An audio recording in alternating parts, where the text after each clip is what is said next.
Broccoli গাছগুলো দেখুন অনেকটাই বড় হয়েছে। আর এখানে পালং, পুনকো, ধনে সব আস্তে আস্তে বড় হচ্ছে।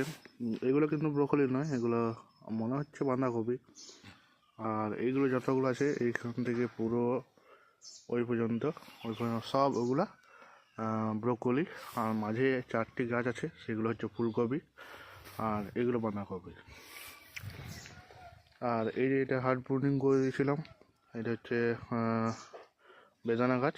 বেদানা গাছটা হার্ড প্রুনিং করে দিয়েছিলাম, তার কচি কচি পাতা বেরোচ্ছে দেখতে পাচ্ছেন। আর এখানে কতগুলো চেরি গোল্ড লাগিয়েছি, এই যে 1টা 2টো 3টে 4টে 5টি লাগিয়েছি। আর এই টবে লাগানো আছে এগুলো ফুলকপি, আর এখানেও লাগানো আছে ফুলকপি। আর বিনসগুলোতে ফুল আসতে শুরু করেছে ছোটো ছোটো, আর ছোটো ছোটো বিনসও ধরতে শুরু করেছে দেখতে পাচ্ছেন। আর পাতাগুলো দেখুন অনেকটাই সুন্দর, আর পোকা খুব কমে লাগছে। পালং গাছগুলো ভালো হয়েছে। আর তার সাথে সাথে এগুলো হচ্ছে এই যে এই গাছগুলো দেখতে পাচ্ছেন, এগুলো হচ্ছে ছোলা কলাইগুলো অনেকটাই বড় হয়েছে। আর ছোটো ছোটো ফুলও আসছে। আশা করি আগামী দিনে ছোলা কলাই হয়ে যাবে। আর এই যে এখানটা এগুলো হচ্ছে লেটুস পাতা, তো এগুলো লেটুস পাতা কাঁচাই খায়, স্যালাড হিসাবে খায়।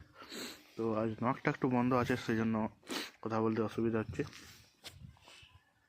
বেগুন নতুনভাবে ধরছে, আরও গাছগুলো গ্রোথ এসছে, কারণ হিউমিক অ্যাসিড দিয়েছিলাম, হিউমিক অ্যাসিড জলের সাথে গুলে, আর দিয়েছিলাম খোল পচা জল, সেহেতু অনেকগুলোই আস্তে আস্তে ধরছে এরপর। আর এগুলোতে সাপোর্ট দিয়েছি, কারণ এগুলো অনেকটা ঝুঁকে গেছিলো নিচের দিকে, তো সাপোর্ট দেওয়া হচ্ছে। সেই জন্য গাছগুলো আশা করি এবার আস্তে আস্তে ফল পাবে এবং গোড়াগুলো রোদ পাবে, সেহেতু গাছগুলো অনেকটাই ভালো হবে। কাঁঠাল গাছটাতে চারা মানে কড়ি আসছে, এই যে ছোটো ছোটো, কিন্তু এগুলো হবে না জানি, কারণ এগুলো পুরুষ ফল হয়, ফুল হয়। এই দেখতে পাচ্ছেন সাদা সাদা দাগ। আর গোড়াটা যেটা বোটাটা আছে এটা অনেকটা সরু, সেহেতু এগুলো দাঁড়াবে না, যেমন এটাতে আছে এগুলো সব দাঁড়াবে না, এগুলো একটাও দাঁড়াবে না।